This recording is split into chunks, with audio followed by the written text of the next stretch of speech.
Hello, today we are going to discuss about one of the most important dataset in machine learning and statistics. It's iris dataset. This data was introduced by a British biologist Ronald Fisher in 1936 in his paper The Use of Multiple Measurements in Taxonomy Problems. This data have 150 samples of iris flowers in three different species, Setosa, versicolor, and Virginica. The features included was the length and width of the sepal and petal of the flowers in centimeters. As you can see, these are the three different species available: Iris setosa, versicolor, and virginica. The center part of the flower is called petal and the outer part is called sepal. In this video, I'm going to explain how to load that dataset into our Google Colab and to do the exploratory analysis and how to apply that machine learning algorithms and find the classification output. Let's go to code. Here, I use Google Colab. You can either use Google Colab or Jupyter Notebook. The first step is to import that libraries we need. Here I imported pandas, matplotlib and sklearn. We use pandas to read the dataset, matplotlib to do the visualization, sklearn or scikit-learn to do the machine learning jobs.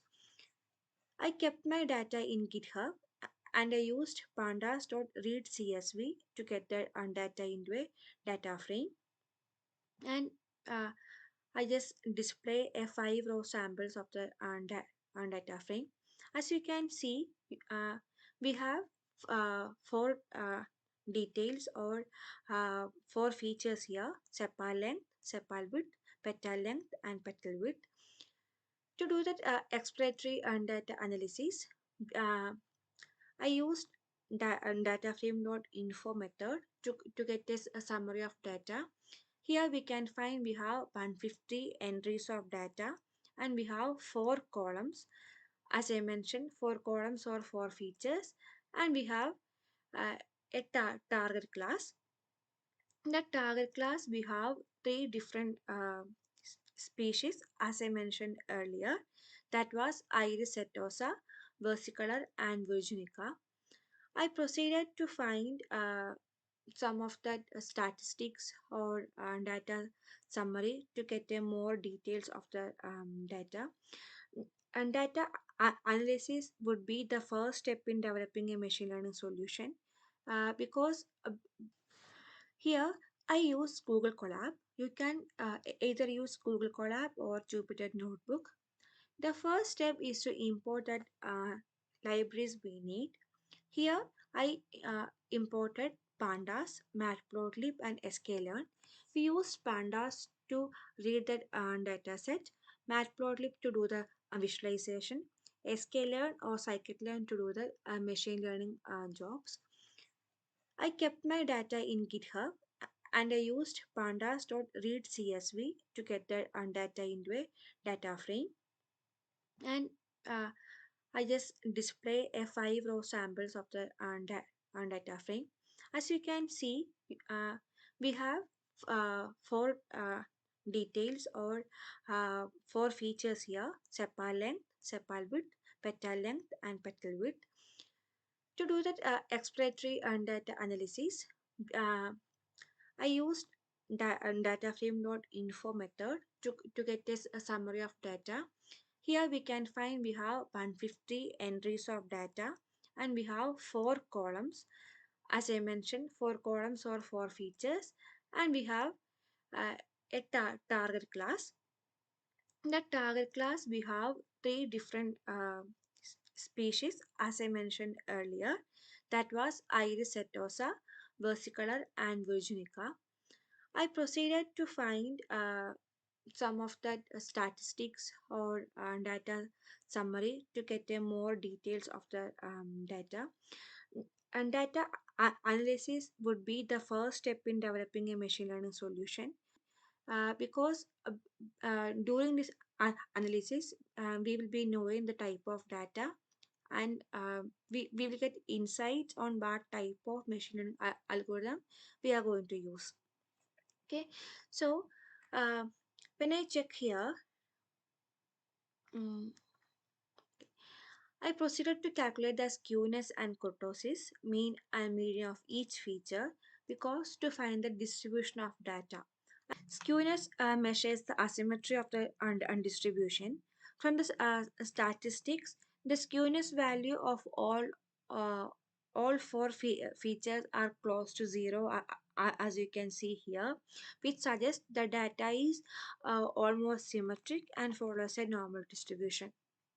Okay, skewing to find that balance of data, like we have three species and I wanted to check the number of data row we have in each species. So I check value counts and it came out the data set contains equal number of species.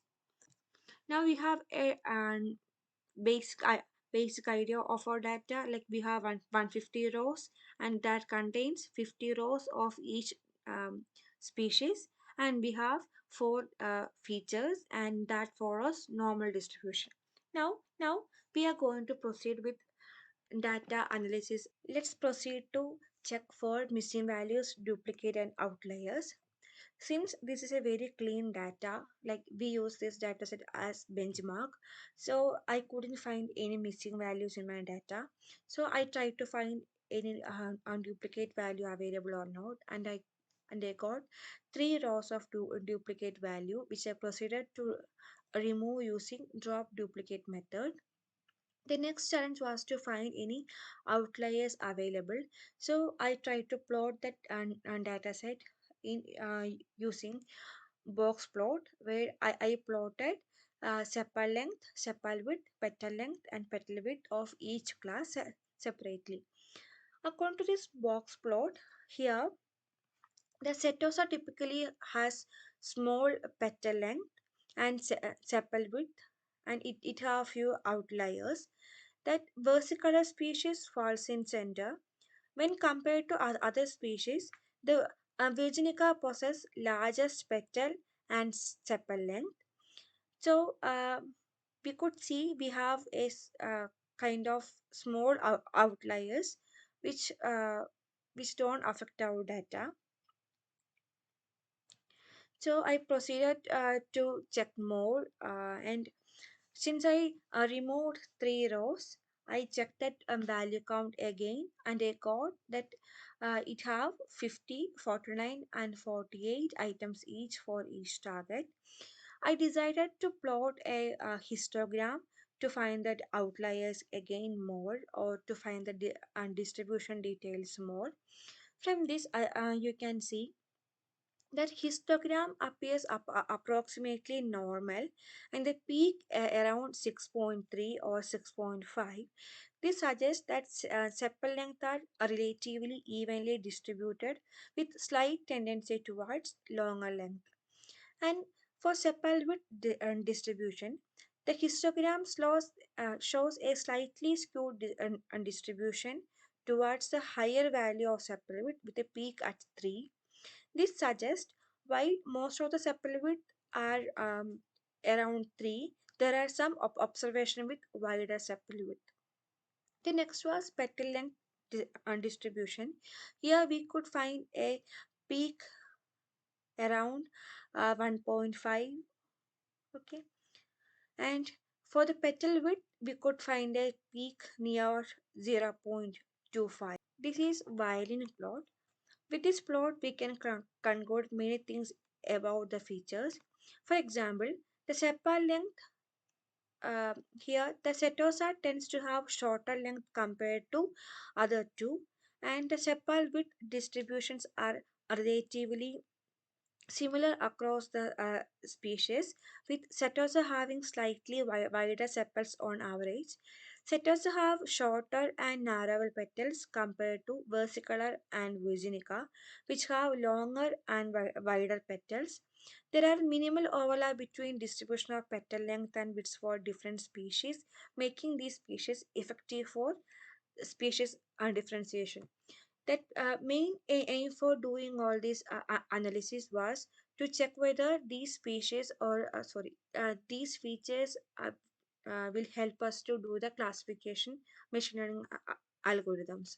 So now we have enough understanding of the data set. Hence, we will continue to build the machine learning model.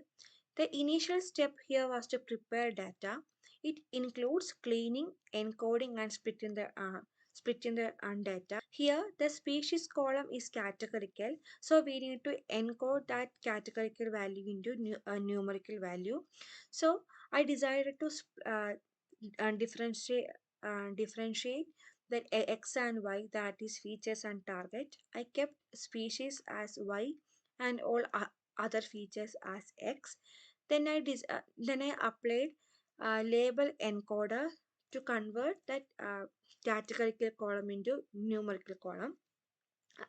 Then I proceeded to split the data into train and test with 20 percentage of test data and 80% of training data. Here we are going to do the model building and machine learning steps here.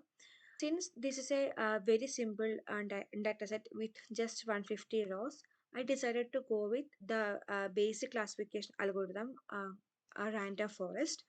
RandomForest is an ensembling algorithm method that combines multiple decision trees to produce a robust and accurate model. So this ensemble approach helps mitigate the risk of overfitting and improves generalization performance in multi-class classification like IRIS. So I decided to uh, use this classification and I call that. Then I try to fit my X train and Y train into my model, and then I decided to predict that output. So this is my X test, that is my testing data set, and I try to predict. And my actual output is Y test, and my predicted output is Y pred, and I try to find the accuracy score of this, and I got 93% of accuracy, which is a quite good score. Then I followed to check the classification report of each species of data. So here Iris Etosa have 100% of precision, 100% recall, 100% F1 score, and like I Versicolor and Virginica have almost 100%, like 90 and 89. When we check the accuracy, here all these have almost 93% of average accuracy. I decided to draw a confusion matrix. So confusion matrix will indicate the performance of a classification model. Let me explain. Here we have actual unpredicted data. So here we could see that we have 11 items and all these 11 got predicted correctly. Here we have 9 items which was correct and 1 which is not correct. Here we have 8 items and 1 got wrong answer. That is, we got 100% here, almost 90%. Now we got a well-defined classification model to find that output or predicted value with 93% accuracy. So I decided to give a particular input of iris row and to check whether we will get the output correctly or not. Here I checked that first row of my data set. Okay, it has sepal length 5.1, sepal width 3.5, petal width 1.4, petal width 0.2. I decided to give that features of first row directly into my model.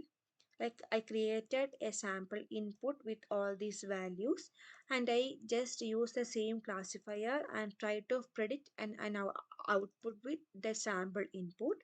And once I have that value, I printed that output.